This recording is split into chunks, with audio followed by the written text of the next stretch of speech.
저는 주일마다 그런 생각을 늘 합니다. 주님께 예배드릴 수 있는 또 주일 한 날을 주셨구나라는 생각을 늘 갖게 됩니다. 그래서 예배드린다는 것은 뭐 당연한 것이지만 실은 당연한 것이 아니죠. 우리에게 주님께서 허락하시지 않으면 새로운 주일을 우리가 맞이할 수 없는 것이죠. 여러분과 제가 주님께 예배할 수 있는 것이 큰 특권이라는 것 다시 한번 우리가 마음에 새겼으면 좋겠습니다. 아멘. 치유의 문이 열리는 12가지 비결, 제가 주보에 7번째라고 해놨는데 6번째입니다. 6번째 계속 나누고 있습니다. 말씀 함께 읽겠습니다. 시작. 우리가 다 수건을 벗은 얼굴로 거울을 보는 것 같이 주의 영광을 보매 그와 같은 형상으로 변화하여 영광에서 영광에 이르니 고 주의 영으로 말미암음이니라. 아멘. 우리가 계속 그렉 목사님의 Your Healing Door라는 책을 제가 중심으로 말씀을 나누고 있고, 또 그 책을 읽는 중에 또 저에게 또 주시는 것 좀 더해서 말씀을 계속 나누고 있습니다. 이 책을 이제 한글로 되어 걸 찾으시는 분들이 있어서 제가 좀 이제 그걸 주문을 좀 하려고 합니다. 이 책을 한글로 이제 개인 사역이죠. 개인적으로 번역하신 목사님이 얼마 전까지는 미국에 계셨다가 다시 한국에 또 오셔서 또 유튜브를 올리셨더라고요. 그래서 제가 좀 연락을 취하고 있고, 그래서 좀 필요하신 만큼 좀 한글로 된 사역을 좀 구입하려고 합니다. 이제 주문이 되면 말씀을 드리도록 하겠습니다. 오늘 이제 나눌 주제는 이것입니다. 함께 읽겠습니다. 시작. 당신 자신을 건강한 사람으로 보라. 아멘. 여러분 자신을 건강한 사람으로 보십니까? 아멘이죠. 그런데 실은 제가 가끔 만나면 요즘 어떠세요? 그러면 아유 배가 안 좋아요. 또 요즘 어떠세요? 그러면 아유 몸이 좀 예전 같지 않아요. 이런 말을 우리가 한국 사람들은 겸손한 인사로 그렇게 하죠. 그죠? 겸손한 인사로 요즘 어떠세요? 그러면은 저는 건강하고 문제 없어요. 그러면 사람들이 이 교만한 사람을 봤나 이런 감정들이 오가는 게 이 한국 사람들의 약간의 정서예요. 그렇잖아요. 여러분 누구 만났는데 어떠세요? 그랬더니 나는 뭐든지 잘 되고 있고 아주 아무 문제가 없고 아주 정말 좋아요. 그럼 여러분 무슨 생각이 들으세요? 속으로 저 교만한 인간 이런 생각 안 들으세요? 이게 한국 사람들 안에 있는 어떤 면에서 좀 보면은 심하게 보면 비신앙적인 정서예요. 비신앙적인 정서가 우리 안에 나도 모르게 그 밑바닥에 깔려 있어요. 그렇잖아요. 되게 비신앙적이에요. 기분이 좋아도 어떻게 말합니까? 좋아서 죽겠다 그러죠. 좋아서 살아야지 죽겠다 그러죠. 이게 제가 말장난이 아니라요. 실제로 그런 것을 이제 한국 사람들의 언어 생활을 연구해 놓은 책이나 문헌들에 보면 대부분 한국 사람들 안에 뭔가 잘 될 거라고 또 잘 되고 있다고 그리고 좋다고 말하면은 한국 사람들의 마음 깊은 곳에 뭐가 작동하냐면 이렇게 잘 된다고 말하다가 잘못되면 어떡하지? 이런 정서가 있는 거예요. 그리고 또 그 정서 안에는 뭐가 있냐면 실은 터부라는 것이 있는 거죠. 금기라는 것이 있어서 내가 잘 된다고 말하고 다니면 쉽게 말하면 그 귀신이 손해를 주는 귀신이나 악귀들이 내가 잘 되는 걸 시기해 가지고 나에게 문제가 있을 거야 라고 하는 굉장히 이제 미신적인 정서가 한국 사람들의 마음 그 기저의 밑바닥에 숨어 있다는 것을 많이 얘기합니다. 그거 우리가 주님 앞에 지금 회개해야 될 문제 중에 하나예요. 내가 만든 건 아니지만, 그렇죠? 내가 만들어낸 정서는 아니지만 우리가 그것을 말씀 안에서 정확하게 보고 그것까지도 우리는 주님께 어떻게 해야 돼요? 회개해야 돼요. 주님, 제가 우리의 삶의 면면이 흘러내오는 실은 한국 사람들 안에 있는 한의 정서라는 게 있잖아요. 그런 것도 실은 비신앙적이죠. 한이라는 것은 비신앙적입니다. 성경적이지 않습니다. 맞습니까? 구원받은 그리스도인에게는 한은 존재합니까? 존재하지 않습니다. 그런 것들을 우리가 주님 앞에서 어떻게 보면 캐내서 그걸 주님께 올려드려야 돼요. 주님, 저에게는 더 이상 이런 생각과 마음이 저를 다스리거나 지배하거나 영향을 주지 못합니다라고 우리는 고백해야 됩니다. 그래서 우리가 우리 자신을 정말 건강한 사람으로 보고 있는지, 이것은 우리가 하나님께서 주신 치유의 은혜를 받는데 굉장히 중요한 관점인 거죠. 이 자체가 그냥 치유를 만들어내는 것이 아니지만 우리가 하나님의 말씀을 믿고 치유를 위해서 기도할 때 내 자신을 내가 어떤 관점으로 보느냐는 그 치유의 기도나 치유의 은혜가 역사하는데 너무나도 중요한 기준이 되는 것입니다. 이 그렉 목사님에게 어떤 사람이 찾아왔다 그래요. 찾아와서 자기가 치유를 위해서 상담을 받고 기도를 원해서 찾아왔는데, 그때 그렉 목사님이 그 치유를 받으러 온 짐이라는 형제에게 이렇게 말했답니다.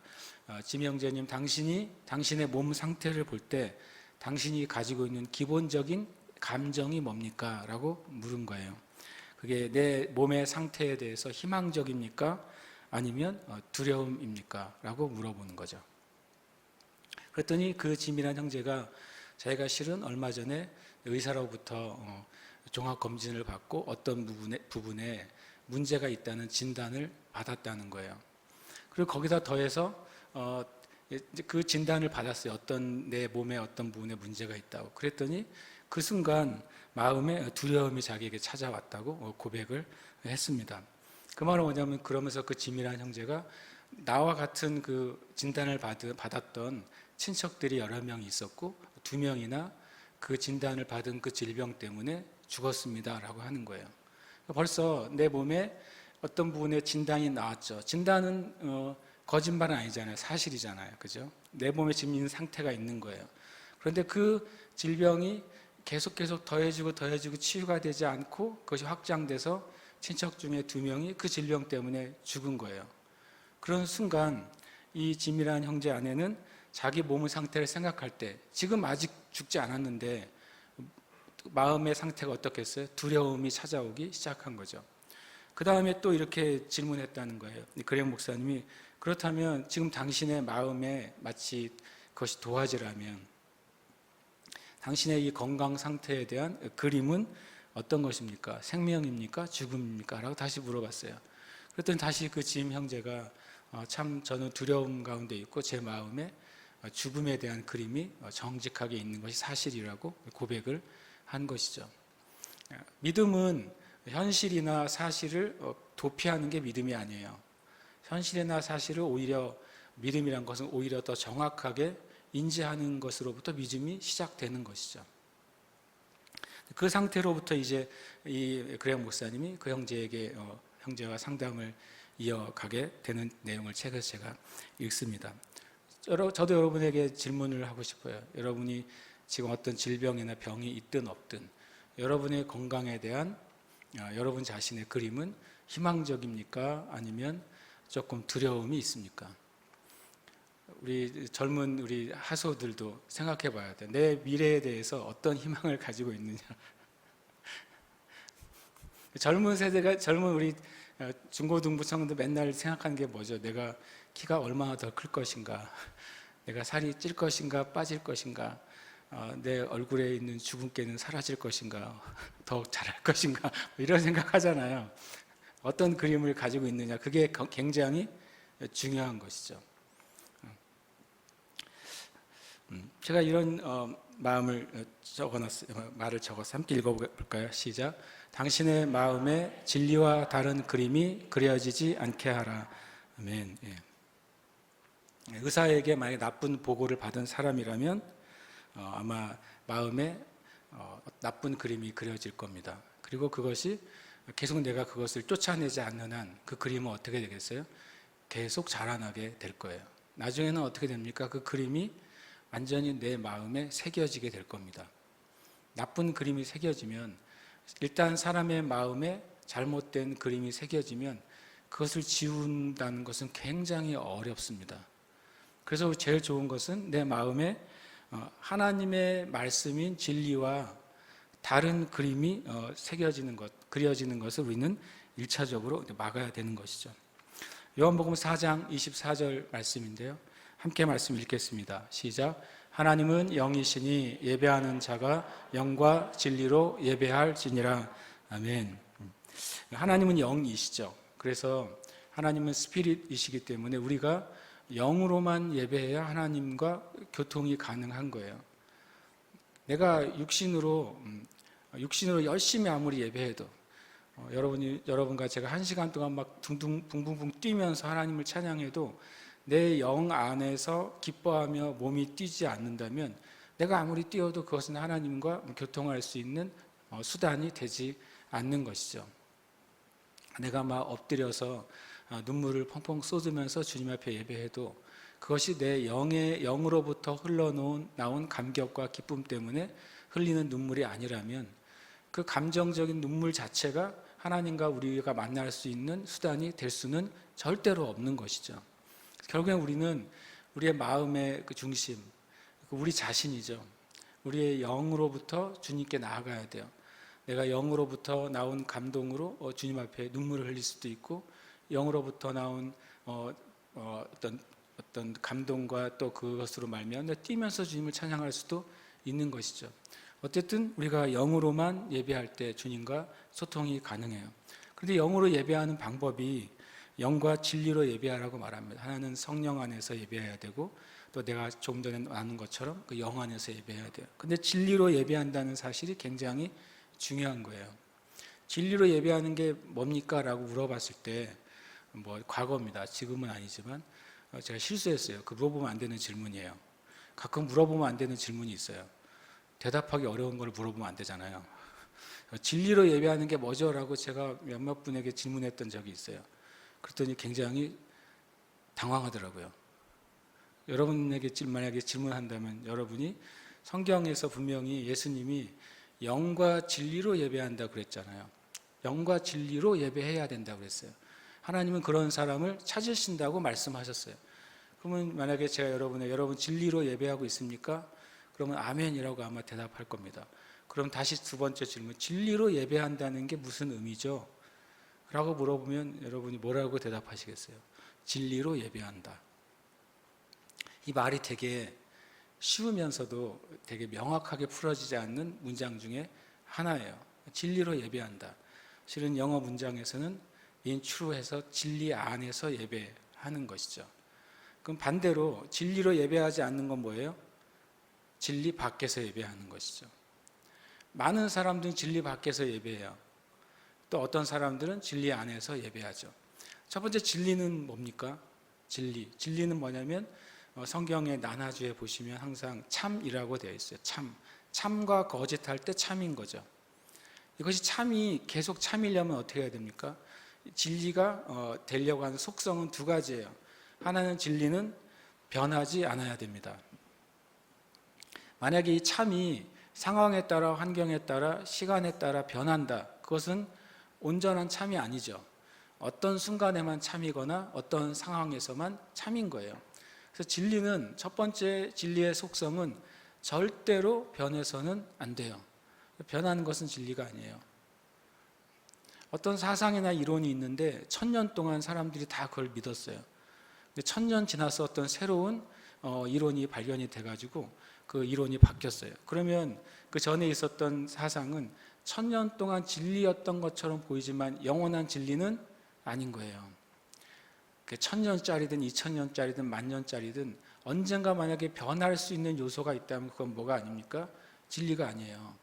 그것이 사람이든 물건이든 어떤 생각이든 철학이든 무엇인지 상관없어요. 어떤 과학적인 이론이든 법칙이든 상관없어요. 그것이 만약에 변한다면 그것은 진리가 아닌 거예요. 두 번째 진리의 속성은 뭐겠습니까? 영원해야 됩니다. 영원해야만이 진리예요. 그것이 두 가지가 합해져야죠. 영원히 변하지 않는 게 진리인 것입니다. 그래서 세상에 진리는 존재하지 않아요.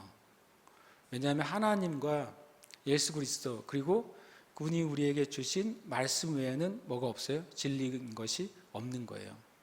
존재하지 않는 것이죠. 성경의 진리라는 건 이런 식으로 우리가 이해해야 되죠. 성경의 창세기 1, 2장에서 하나님이 사람을 창조하셨는데 남자와 여자로 창조하시니라 라고 말했어요. 맞습니까? 예. 그럼 하나님의 말씀 진리입니까? 맞죠. 그럼 그 진리는 영원히 변치 않아야 되죠. 그렇죠. 하나님이 사람을 남자, 여자 창조한 것이 진리예요. 저와 여러분이 그것이 진리라는 사실을 믿는 사람들이죠. 그러면 사람은 남자와 여자로 되어 있어. 이 사실은 변해서는 안 되는 거예요. 우리가 요즘 세상은 젠더 이데올로기로 인권으로 얘기해요. 인권. 사람이 남자, 여자로 되어 있다는 사실을 부인하면 인권이 망가진다고 생각하나 봐요. 근데 우리는 그 차원이 아니에요. 진리이기 때문인 거예요. 그것이요.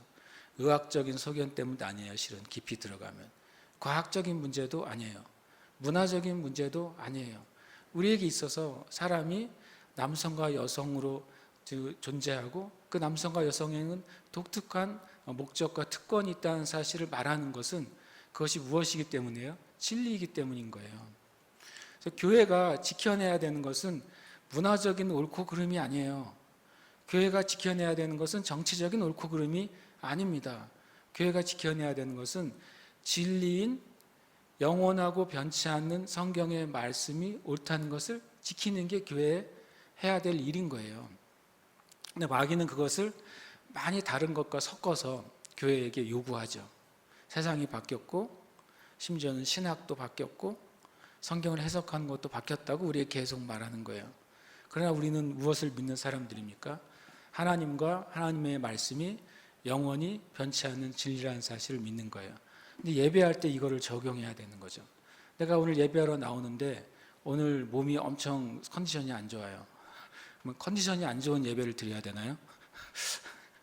내가 오늘 예배하러 나오는데 엄청 기분이 나빠요. 그럼 오늘은 기분이 나쁜 예배를 드려야 되냐? 그게 아니라는 거예요. 진리로 예배한다는 건 뭐냐면 내가 몸 상태가 안 좋을 수 있죠. 교회 예배하러 나올 때. 심지어는 내 감정적인 상태가 아주 깔끔하지 못할 수도 있어요. 그렇죠? 교회에 나올 때. 그 지난 한 주간의 일정도 나한테 굉장히 어렵고 힘든 일정이었을 수도 있어요. 교회에 나올 때. 그렇죠? 다시 내일 월요일이 될 때는 정말 하늘 가득처럼 쌓여진 어떤 문제들이 월요일 날 시작될 수도 있어요. 교회 주일날 나올 때. 그렇죠? 그때 진리로 예배한다는 걸 우리가 배워야 되는 거예요. 그거를 부인하고 잊어버리라는 게 아니라 내 감정, 내 상황, 나의 일들은 존재하죠. 근데 그 안에서 진리를 가지고 예배하는 거예요. 내 삶의 문제가 아직 해결되지 않았더라도 하나님은 살아계신 것은 뭐예요? 진리인 거예요. 하나님은 전능하신 것이 진리인 거예요.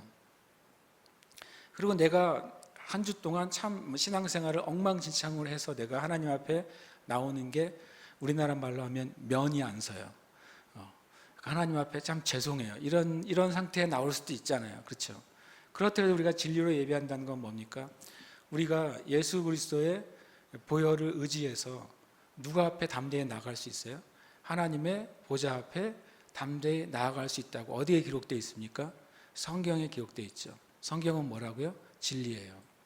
그래서 내가 하나님 앞에 나아갈 때 진리인 성경 말씀을 의지해서 나아가는 것이 진리로 예배하는 거예요.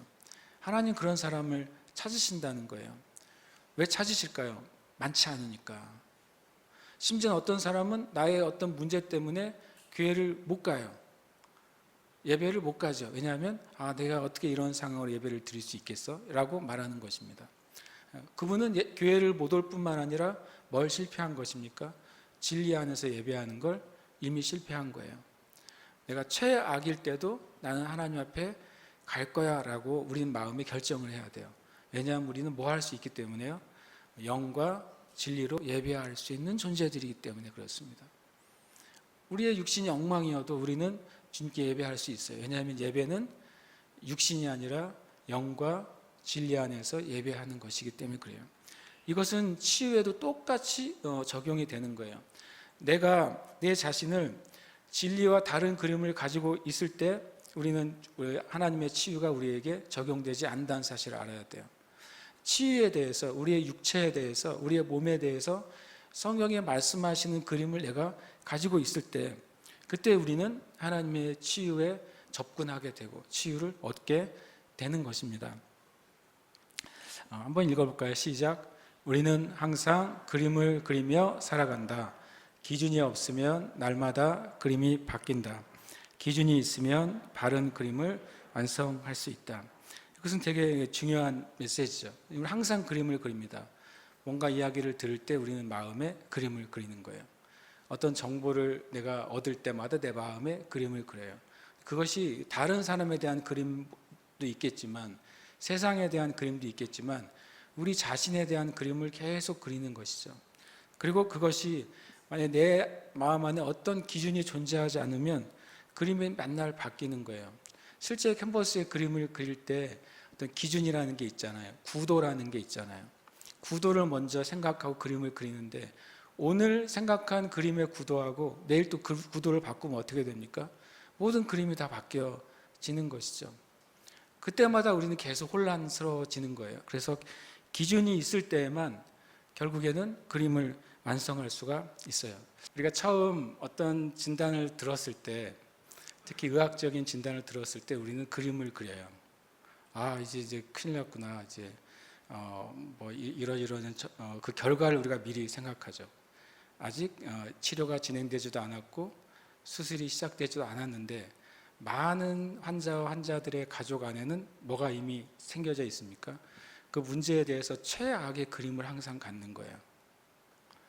최악의 그림을 갖기 시작했을 때 그 안에서 누구의 놀이터가 생기는 것입니까? 마귀의 놀이터가 생기는 것이죠. 먼저 우리의 그 생각과 마음을 피폐하게 만들 수 있어요. 그리고 그렇게 되면 우리의 삶의 반응이 다르게 나오게 되죠. 그럼 우리가 주님을 위해 믿음으로 기도하는 것에도 엄청나게 큰 방해를 받는 거예요. 그럼 마귀가 더 나쁜 일을 할 수 있도록 우리가 마귀에게 자리를 양보하는 것이죠. 우리가 주님 앞에 우리의 기준이 생기기 시작하면 성경에 말씀하신 대로 우리는 그림을 그리기 시작해야 돼요. 그럴 때 우리 가운데 삶의 문제뿐만 아니라 치유의 문제도 놀랍게 역사하는 것이죠. 우리는 우리가 바라보는 것을 소유합니다. 같이 한번 읽어볼까요? 시작. 우리는 우리가 바라보는 것을 소유한다. 여기 나를 넣어봅시다. 시작. 나는 내가 바라보는 것을 소유한다. 이것은 굉장히 중요한 영적인 법칙이에요. 저와 여러분이 바라보는 것, 단순히 눈으로 보는 게 아니라요, 마음으로부터 집중하고 그것을 생각하는 것을 우리는 소유하게 됩니다. 한때 더 시크릿이라는 영화와 그런 책이 유행을 했었어요. 근데 그것은 인본주의적인 개념이에요. 뭔가를 계속 소원하면 그 일들이 자동으로 일어나는 것처럼 책은 쓰여져 있습니다. 그게 마치 고대로부터 내려온 놀라운 그 성공의 비밀인 것처럼 그 책이 날개 돋친 듯이 팔렸던 시기가 있어요.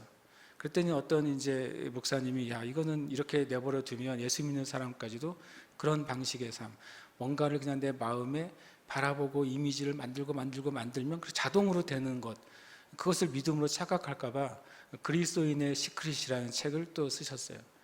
그게 우리가 놀랍게도 마귀도 그 법칙을 아는 거예요. 인간에게 하나님 주신 놀라운 법칙은, 영적인 법칙은, 이 땅에 있는 그리스도인들이 하나님의 살아있는 말씀을 가지고 그 말씀을 기준으로 바라볼 때 그 일이 역사한다는 사실을 마귀가 알아요. 그것을 막는 길은 뭐래요? 하나님의 말씀만 쏙 빼놓으면 되는 거예요. 네가 진짜로 소원하면 그 일이 일어날 거야, 이렇게 말하는 것이죠. 지금도 많은 세상의 사람들이 그렇게 살아가는 것입니다. 마음의 꿈과 야망을 품고 포기하지 않으면 이루어질 거야 라고 말하죠. 실제로 그것이 많이 이루어져요. 근데 하나님과 멀어지는 방향으로 이루어지는 것이죠. 성경은 우리에게 어떤 일이 이루어질 때 그것은 어떤 방식으로 이루어져야 돼요? 하나님과 가까운 방식으로 이루어져야 돼요. 성취는 두 가지입니다. 하나님과 멀어지면서 성취되는 마귀의 길이 있어요. 마귀의 길도 성취가 돼요. 하나님과 더 멀어지기 때문에 지옥과 가까워지죠. 하나님의 길은 하나님과 가까워지면서 성취되는 길이고 천국에 이르는 길인 거예요. 그래서 이것은 동일합니다. 그렇지만 우리가 이것을 성령 안에서 바라봐야 되는 것이죠.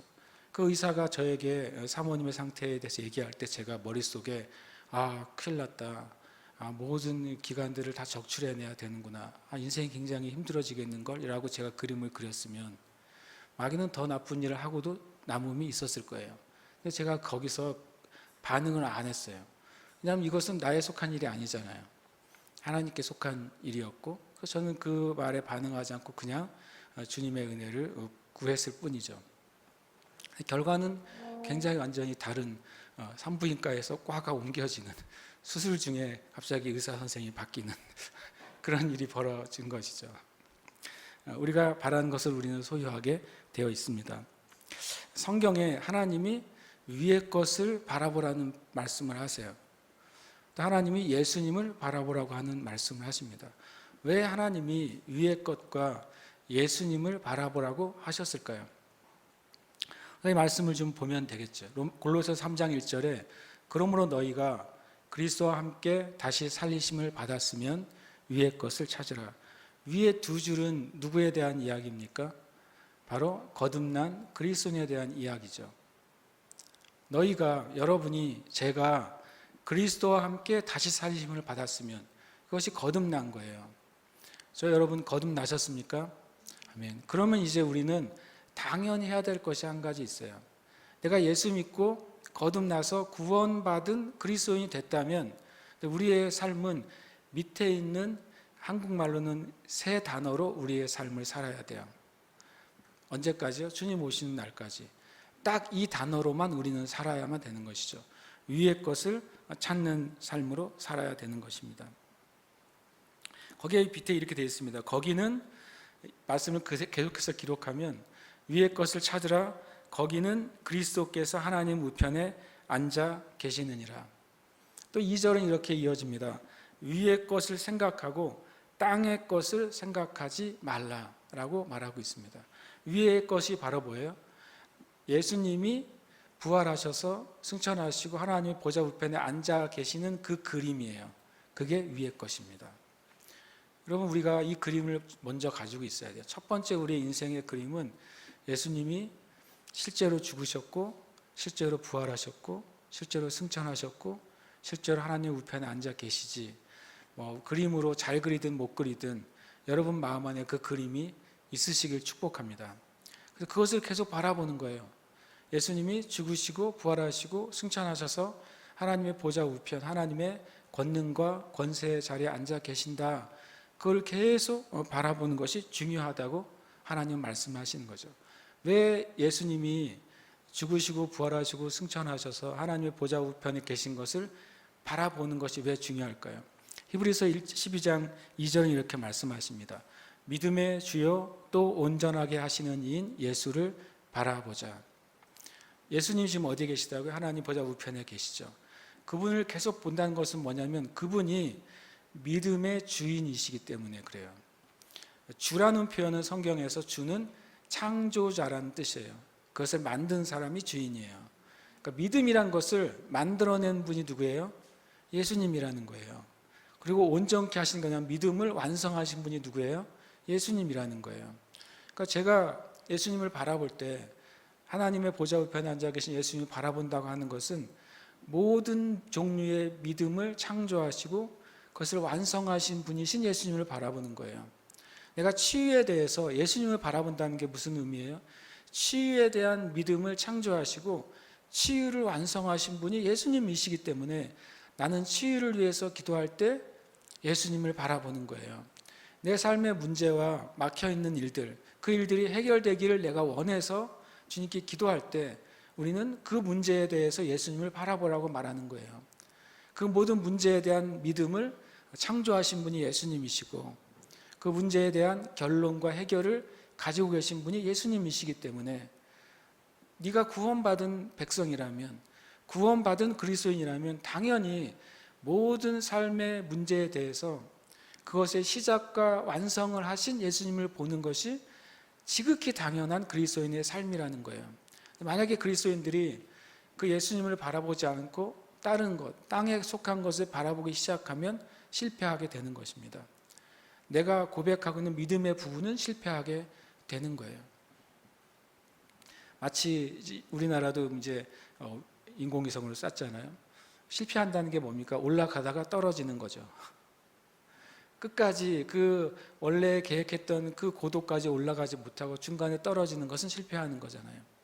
저와 여러분이 치유에 있어서 내 삶의 문제에 있어서 또 여러분이 살아갈 앞으로 미래의 계획에 있어서 주님을 바라보는 것을 멈추면 그 하늘로 올라가던 그 인공위성 로켓이 떨어지는 거예요.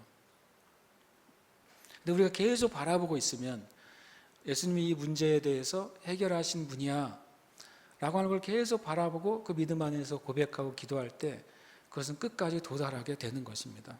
그리고 그것은 역사하게 되는 것입니다. 왜냐하면 뒤에 뭐라고 되어 있습니까? 예수를 바라보자. 그는 그 앞에 있는 기쁨을 위하여 십자가를 참으사 부끄러움을 개의치 아니하시더니 하나님 보좌 우편에 앉으셨어요. 주님은 성공하신 거예요. 우리 말로 하면요. 주님 십자가를 지시고 그걸로 끝나지 않으시고 가장 높은 곳까지 올라가는데 성공하셨어요. 그래서 그분을 바라봐야 돼요. 저와 여러분이 그것을 바라볼 때 우리도 그와 같이 될 것입니다. 성경은 그렇게 말씀하고 있는 것입니다. 같이 한번 읽겠습니다. 시작. 우리의 생각과 말은 우리 자신이다입니다. 죄송합니다. 자신입니다. 우리의 생각과 말은 우리 자신이에요. 이것은 굉장히 중요한 또 성경의 법칙이에요. 요한복음 1장 1절 함께 읽겠습니다. 태초에 말씀이 계시니라. 이 말씀이 하나님과 함께 계셨으니 이 말씀은 곧 하나님이시니라. 말씀이 뭐라고요? 하나님이에요. 하나님의 말씀이 하나님 자신이라고요. 근데 우리는 누구를 닮았습니까? 하나님을 닮았어요. 온 우주 만물 가운데 하나님의 형상을 가진 존재는 인간밖에 없어요. 그래서 인간의 본질은 놀랍게도 말 안에 있어요. 인간의 존재는 영이고 하나님도 영이시잖아요. 하나님의 말씀은 하나님 자신이에요. 그러면 그 하나님의 형상을 닮은 인간도 어떻습니까? 우리의 말이 우리 자신이에요. 내 말이 더러우면 내가 더러운 자예요. 내 마음이 오락가락하면, 내 말이 오락가락하는 사람이면 그 사람이 오락가락하는 사람이에요. 그 사람이 거짓말을 하는 사람이면 그 사람은 거짓된 사람이에요. 이해되시죠? 네. 그러면 이제 우리가 주님 앞에, 우리는 사람과 주님 앞에 나도 모르게 나는 이런 사람이야 라고 우리는 드러내면서 다니는 존재예요. 우리는요. 우리의 입에 저주와 욕이 가득하면 우리는 저주스럽고 욕된 사람이에요. 누가 그렇게 말해주지 않아도 그런 존재인 것입니다. 되게 안타깝죠. 왜냐하면 이 땅에 그런 사람들이 너무나도 많아요.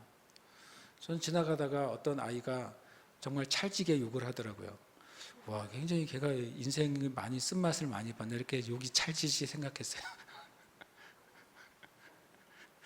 그럼 우리가 두 가지를 알 수 있어요. 그의 부모님이 그 찰지게 욕을 잘하시겠구나 라는 사실을 알 수 있고, 그 아이의 영혼의 상태가 문제가 있구나 라는 사실을 알 수 있는 거예요. 그럼 우리가 이 나의 생각과 말이 내 자신이라는 사실을 깊이 깨달으면 우리 삶에 엄청난 변화가 일어날 겁니다. 내가 만약에 축복을 말하는 자이고 사람들을 격려하는 자이고 사람들에게 좋은 것을 내 말로 주는 사람은 내 자신이 그렇게 변화되고 있는 거예요. 그렇지 못하면 내 자신은 또 그 반대로 변화되고 있는 것이죠. 그래서 우리의 말이 우리 자신이라는 사실을 기억해야 됩니다. 함께 읽겠습니다. 시작. 우리가 먹고 입는 것이 진짜 우리가 아니다.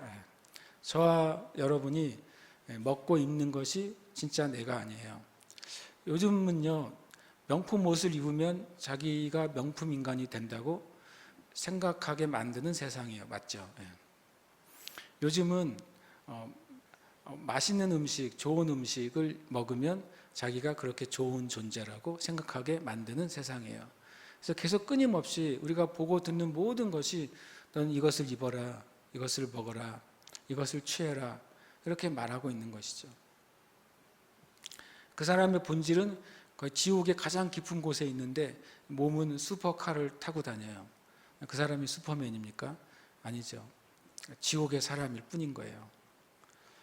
그래서 우리가 먹고 마시는 것이 진짜 우리가 아니라는 사실을 정말 깨닫는다면 너무 좋겠어요. 제 자신도 이것을 온전히 더 깨닫기를 간절히 바라는 마음이 있어요.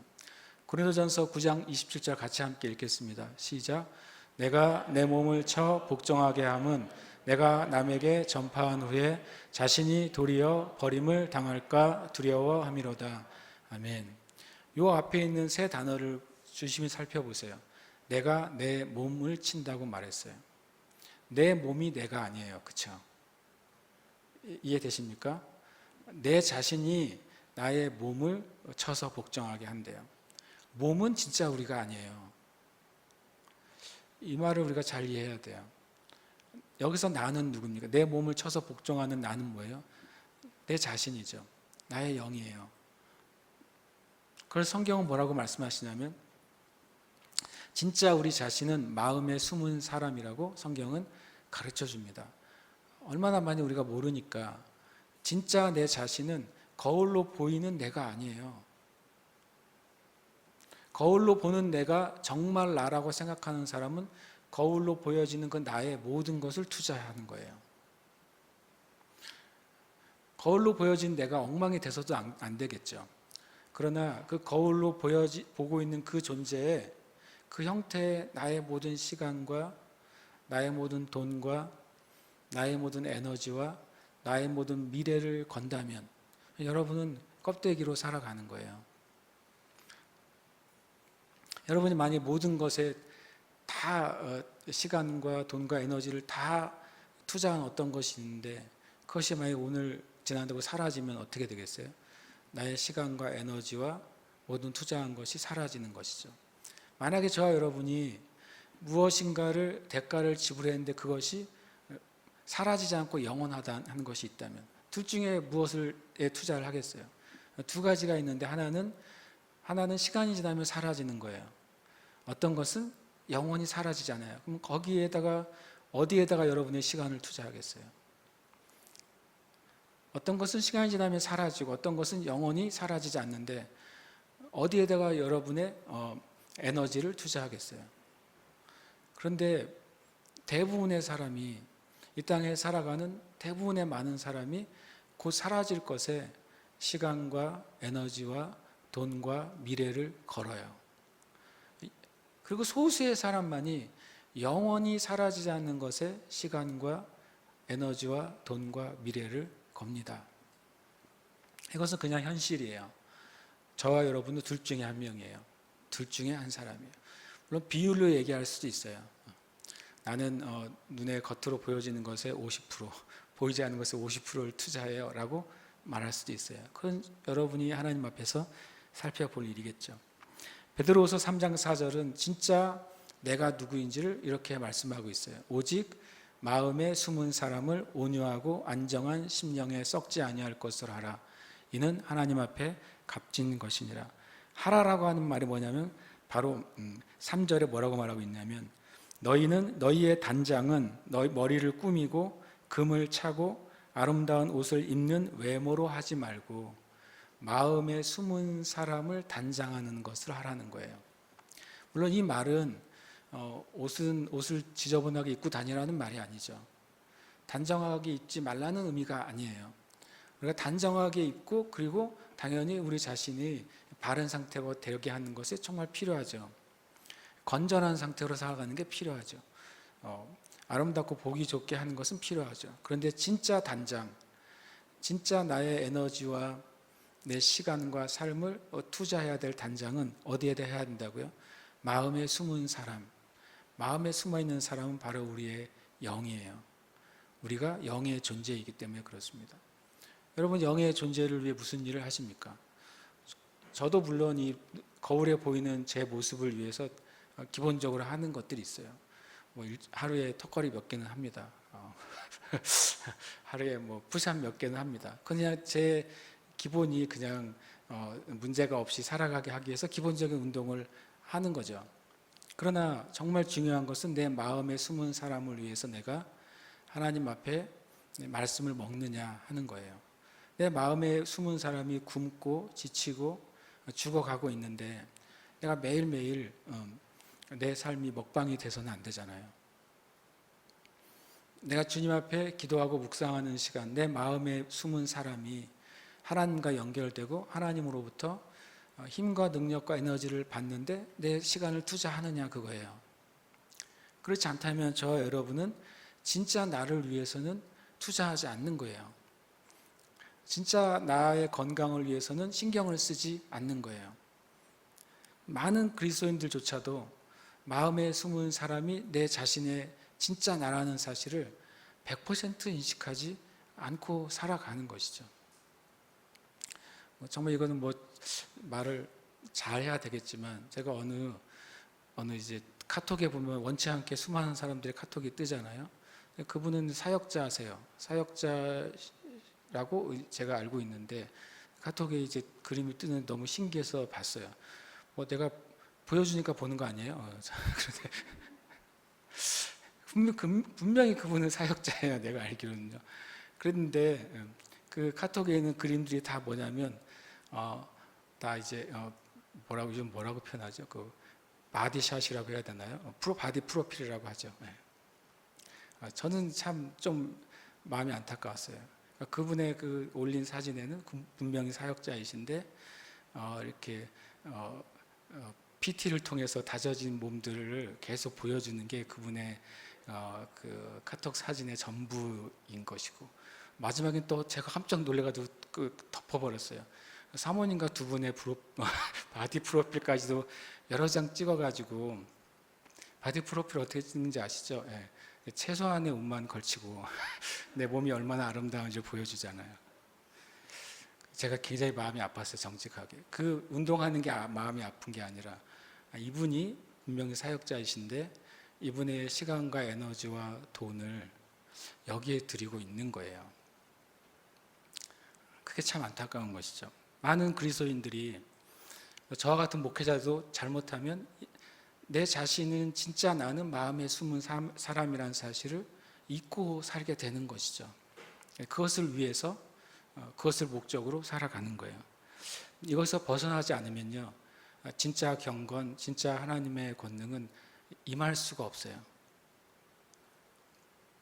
고린도서 10장 7절에 이렇게 말하죠. 사도 바울이 고린도 교회를 향해서 굉장히 안타깝게 말한 말씀 몇 개 중에 하나예요. 너희는 외모만 보는도다. 굉장히 무서운 말이더라고요. 제가 이 문장을 그냥 보는데, 너희는 외모만 본다. 혹시 저와 여러분도 우리가 만나는 사람을 상대할 때 외모만 보지 않습니까? 두려운 것이죠. 그 사람 안에 있는 하나님이 그 사람에게 주신 아름답고 좋은 것들을 내가 보지 못하는 게 아니라 보지 않으려고 하는 것이죠. 볼 생각도 하지 않는 거예요. 관심이 없어요. 우리가 사람을 대할 때 그 사람 안에 있는 게 무엇인지를 관심이 없어요. 외모만 보는 것이죠. 그리고 온 세상의 문화가 외모만 보게 만들어요. 그것이 그 사람이라고 말하는 것이죠. 성경은 절대로 그것은 아니라고 말하는 거예요. 성경은 너의 외모가 진짜 네가 아니다. 진짜 너는 영원히 존재하는 영적인 존재가 바로 너다 라고 말씀하고 있는 것입니다. 이 말을 오해하셔서 목사님은 굉장히 육은 쓸데없다고 말씀하시나? 그렇지 않습니다. 그렇다면 제가 치유를 위해서 설교할 이유가 있겠습니까? 하나님은 우리의 온 영과 혼과 몸이 주님의 날까지 온전하게 보존되길 원하세요. 다른 말로 하면 우리의 영이 항상 건강한 상태로 있기를 원하세요. 우리의 생각과 감정과 정서가 항상 건강한 상태로 있기를 원하세요. 하나님 항상 우리의 육체가 건강한 상태로 있기를 원하세요. 그것이 하나님의 말씀이 우리에게 주시는 뜻인 것입니다. 고린도서 3장 18절 오늘 주신 말씀이죠. 우리가 다 수건을 벗은 얼굴로 거울을 보는 것 같이 주의 영광을 보매 그와 같은 형상으로 변화하여 영광에서 영광에 이르니 곧 주의 영으로 말미암음이니라. 아멘. 우리가 잘 아는 우리 케니스 에긴 목사님이 심장에 질병이 있었죠. 심장의 질병이 아니라 기형적인 심장을 가지고 태어났죠. 그래서 10대에 18개월인가요? 동안 완전히 침대에서 일어나지 못했었죠. 18개월 정도 침대에서 일어나지 못하고 누워있으면 어떤 감정과 어떤 상태가 될까요? 굉장히 어려웠을 거예요. 그렇죠? 지금 그것이 이제 한참 한 100여 년 전이니까 아마 등에 욕창이 났을 수도 있겠죠. 요즘 뭐 등에 오래 누워 있는 사람들이 욕창이 나지 않도록 여러 가지 걸 하잖아요. 100년 전인데 거의 그때쯤 그렇게 했는지 모르겠어요. 18개월 동안 10대 후반의 소년이 그렇게 누워 있는 거죠. 자기 심장은 기형으로 태어났고 혈액에 관계된 것은 너무 심각한 상태고 5명의 전문의가 와서 이 아이는 곧 죽을 거라고 진단을 했단 말이죠. 거기에 책에 보면 이렇게 되어 있습니다. 이 혜긴이라는 소년이 의사들은 다 죽을 거다. 그래서 부모 보고 장례를 준비하라고 말하고 있는 상황에서 이 혜긴 소년이 성경을 읽게 돼요.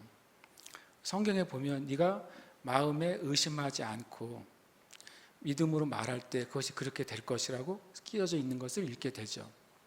그 읽고 나서 이렇게 책이 이런 식으로 기록이 되어 있습니다. 만일 하나님의 말씀이 사실이라면, 하나님이 나를 치유하신 게 사실이라면, 예수님이 십자가에서 죽으실 때 나의 영혼을 구원하셨을 뿐만 아니라 나의 질병까지도 가져가신 것이 사실이라면 그 말은 내가 머리끝에서부터 발바닥까지 고침을 받았다는 뜻이다. 나는 또한 5명의 의사들이 나에게 한 가지도 해줄 수 있는 것이 없으며 나는 죽을 수밖에 없다고 말한 것도 알고 있다. 그러나 나는 내 자신을 건강한 사람으로 보기 시작했다. 심장 발작이 올 때, 그리고 내가 생각하기에 더 나빠진 것 같을 때 나는 웃곤 했다라고 써 있어요. 그냥 웃어라. 바로 그 심장 발작이 직면했을 때 웃었대요. 그냥. 왜냐하면 성경은 예수님의 보혈 안에서 네가 건강하게 되었다라고 말씀하시고 5명의 의사들은 너는 곧 죽을 거라고 말할 때 이 소년이 성경에서 말씀하신 걸 믿기로 결정을 한 것이죠. 그리고서 심장이 발작이 났을 때는 어떻겠어요? 막 고통스럽지 않겠습니까? 숨이 멎을 것 같은 상황이 벌어지지 않겠습니까? 심장이 쪼여지고 고통이 왔을 때 이 혜긴 소년이 말씀을 의지해서 크게 웃었대요. 그리고 자기 자신에게 이렇게 질문했다 그래요. 내가 몸이 좋아지면 나는 무엇을 할까라고 계속 말했대요. 그림을 그린 것이죠. 혜긴이라는 소년이 하나님의 말씀을 의지해서 고통이 올 때마다 큰 소리로 웃으면서 나는 예수님이 하신 것을 믿는다고 고백하고 내가 건강하게 되면 난 무엇을 할까라고 그것을 계속 그림을 그린 거예요. 하나님의 말씀에 의지해서 고백했고 하나님의 말씀에 의지해서 자신의 건강한 모습을 그렸어요. 18개월 동안. 실은 끊임없는 사투죠. 말이 18개월이지 그걸 날수로 생각하면 얼마나 많아요. 그걸 시간으로 쪼개면 얼마나 많아요. 그것을 분으로 쪼개면 얼마나 많아요. 그냥 우리가 가만히 있을 때는 1분, 1시간이 그냥 지나가지만 여러분 고통이 있을 때는요 1분 1초가 그렇게 길게 느껴지는 거예요. 그 18개월이 이 소년을 오히려 더 견고하게 한 것입니다. 그가 자기 자신을 건강한 사람으로 보기 시작했을 때 하나님의 말씀을 의지해서 진리의 말씀대로 내 자신에 대한 그림을 그리기 시작했을 때 여기에 보면 우리가 다 수건을 벗은 얼굴로, 이 수건이 뭡니까? 세상이 말하는 우리이죠. 마귀가 가져다 준 거짓말들이죠. 이 문맥에서는 율법이라는 수건이에요. 이미 예수님이 오셨는데도 계속 메시아를 기다리고 있는 거짓말들인 것입니다. 이미 예수님이 자유케 하셨는데도 계속 율법을 지켜야 구원받을 것이라고 하는 것이 이 수건이었던 것이죠. 이것을 벗어버리면 우리 자신의 감정이나 우리가 알고 있는 정보나 지식이나 세상이 주는 하나님의 말씀과 반대되는 그 거짓 메시지를 우리가 벗어버리고 계속 거울 안에서 주의 영광을 보는 거예요. 그 말이 뭡니까? 거울 속에 비친 내 모습에서 예수 그리스도의 영광을 계속 바라보는 것이죠. 내 모습 가운데 예수 그리스도의 영광이 임할 것을 계속 구하는 것입니다. 그럴 때 어떻게 된다고 말합니까? 변화될 것이라고 말하는 거예요. 이것은 세상의 시크릿이 아니에요. 그것은 믿음의 법칙이에요. 저 여러분이 그렇게 될 것입니다. 아멘이십니까? 이 말씀 하나 더 읽고 우리가 기도하십시다. 함께 읽겠습니다. 너희는 믿음 안에 있는가? 너희 자신을 시험하고 너희 자신을 확증하라. 여러분 우리가 말씀 한 번 내가 고백했다고 그게 일주일짜리 말씀이냐? 그렇지 않습니다. 진리는 지금 고백할 때 계속 진리인 것입니다. 그것을 붙잡으시기를 축복합니다. 아멘. 제가 지난주에 기도할 때 이 말씀을 나눴었는데요. 이것은 이제 10명의 정탐꾼이 한 말이에요. 그들은 우리보다 강하다.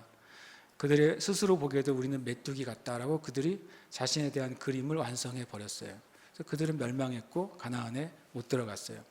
그러나 갈렙은 이렇게 그림을 그렸습니다. 그들은 우리의 먹이다. 여호와는 우리와 함께 하신다. 갈렙은 하나님이 하신 약속 안에서 그림을 완성했어요. 어떤 그림이냐면 바로 하나님의 백성 이스라엘이 가나안을 이기고 잡아먹는 그림을 완성했어요.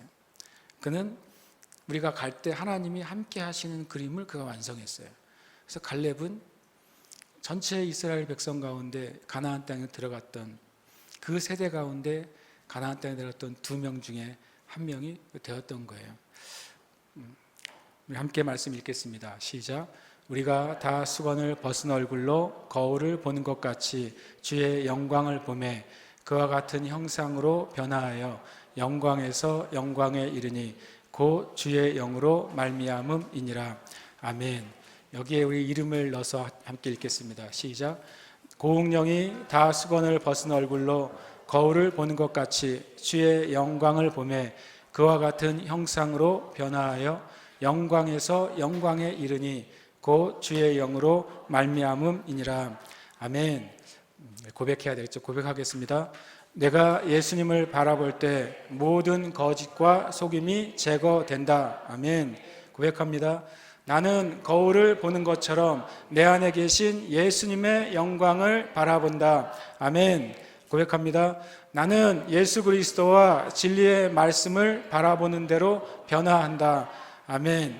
이 세 문장을 우리가 믿음을 가지고 내 이름을 넣어서 선포하겠습니다. 시작. 고운령은 예수님을 바라볼 때 모든 거짓과 속임이 제거된다. 고운령은 거울을 보는 것처럼 고운령 안에 계신 예수님의 영광을 바라본다. 고운령은 예수 그리스도와 진리의 말씀을 바라보는 대로 변화한다. 아멘. 우리 찬양하시면서 기도하십시다. 할렐루야. 주님 감사합니다. 다시 한번 주님의 영광을 바라봅니다. 제 자신이 아니라 하나님의 영광을 바라봅니다. 제 자신의 상태가 아니라 예수 그리스도의 모습을 바라봅니다. 제 자신의 감정이 아니라 예수님의 온전하신 모습을 바라봅니다. 제 주변의 환경이 아니라 살아계셔서 역사하시는 예수 그리스도의 모습을 바라봅니다. 제가 주님을 바라볼 때에 내 안에 있는 모든 아버지의 거짓과 속임이 제거됩니다. 제가 주님을 바라볼 때 주님의 영광 가운데 내가 나아갑니다. 제가 주님을 바라볼 때 저의 삶은 진리에서 말씀하신 대로 변화됩니다. 성령님 시간 주의 은혜를 베푸시옵소서. 거룩한 우리 시간 임재하시고 우리의 마음과 생각을 주님 앞에 합한 자가 되게 하여 주시옵소서. 하나님 우리의 마음이 주님 앞에서 온전히 주님의 말씀을 붙잡는 자가 되게 해 주시옵소서. 주를 위해서 기도할 때 이 놀라운 은혜가 우리를 다스리는 역사 안으로 우리를 이끌어 주시옵소서.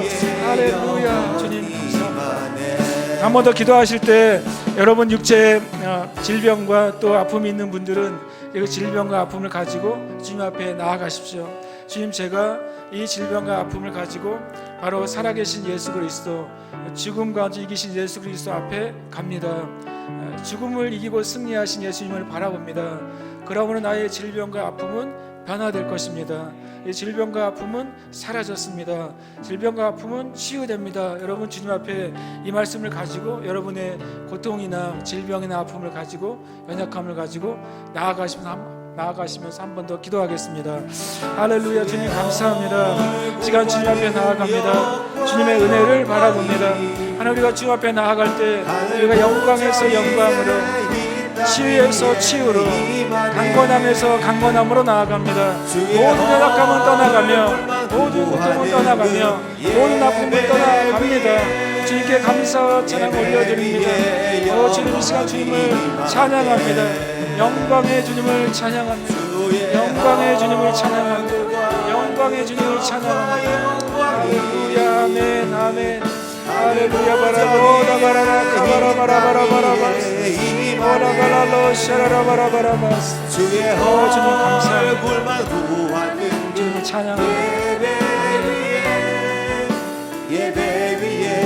영원히 말해.